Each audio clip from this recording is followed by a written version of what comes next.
Guys, east Bengal versus Odisha FC ഒരു 0-0 ഡ്രോയിൽ അവസാനിക്കുന്നു.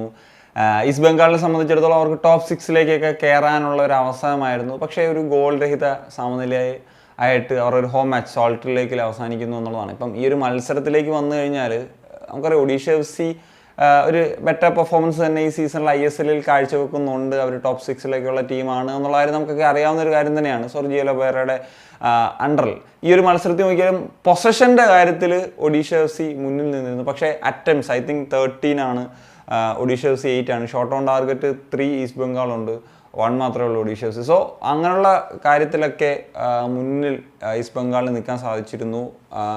പക്ഷേ ഈ ഒരു മത്സരത്തിൽ ഫോർ മീ ഈസ്റ്റ് ബംഗാൾ ആ ഒരു 3 പോയിൻറ്റ്സ് അർഹിച്ചിരുന്നു എന്നുള്ളതാണ് എൻ്റെ ഒരു ഒപ്പീനിയൻ. കാരണം എന്ന് വെച്ച് കഴിഞ്ഞാൽ അവസാന നിമിഷങ്ങളിൽ 2 പെനാൽറ്റി ചാൻസസ് ആണ്. അതിൽ ഇപ്പം ആദ്യത്തേത് വേണമെങ്കിൽ നമുക്ക് ഒരു ഡിബേറ്റബിൾ ആക്കാം. പക്ഷേ second one is clear penalty. അത് ക്ലിയർ ആയിട്ട് വിഷ്ണു എന്ന താരത്തെ പിടിച്ചു വലിച്ചിടുന്നൊരു സാഹചര്യത്തിലേക്ക് പോകുന്നു.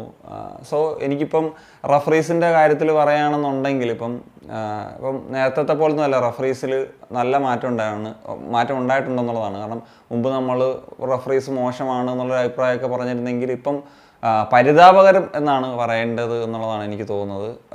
ഓരോ മത്സരത്തിലും ഇത് ആവർത്തിച്ച് വരുന്നു എന്നുള്ളതാണ്. പിന്നെ ഒരു വ്യത്യാസം എന്തെന്ന് വെച്ച് കഴിഞ്ഞാൽ കാർഡുകളുടെ എണ്ണം ഓരോ മത്സരത്തിലും ഇപ്പോൾ കൂടുന്നു. ഇപ്പം എസ്പെഷ്യലി ഈ മാച്ച്, അതിന് മുമ്പ് എൻ്റെ Mohun Bagan Mumbai City FC match, ആ ഒരു മാച്ചിൻ്റെ പറ്റിയ വീഡിയോസൊക്കെ ഇടാൻ എനിക്ക് കമ്പോസ് വന്നിരുന്നു. എനിക്ക് കഴിഞ്ഞ 2 ദിവസങ്ങളിൽ ഞാൻ ഇവിടെ ഉണ്ടായിട്ടില്ല. അപ്പം അത് ചെയ്യാനൊരു സാഹചര്യം ഇല്ലായിരുന്നു. അതുകൊണ്ടാണ് വീഡിയോസായിട്ട് ചെയ്യാതിരുന്നത്. സോ തിരിച്ചു വരുമ്പോൾ ഈ ഒരു മത്സരത്തിലേക്ക് വരുമ്പോൾ ഇത് തന്നെയാണ് ആ ഒരു ഡിസിഷൻസ്, 2 ഡിസിഷൻസാണ് ഈസ്റ്റ് ബംഗാളിന് അനുകൂലമായിട്ട് വരാതിരുന്നത്. അത് ഐ തിങ്ക് ഈസ്റ്റ് ബംഗാളിന് ഒരു പെനാൽറ്റി ഡിസേർവ് ചെയ്തിരുന്നു എന്നുള്ളതാണ് ഒരു കാര്യം.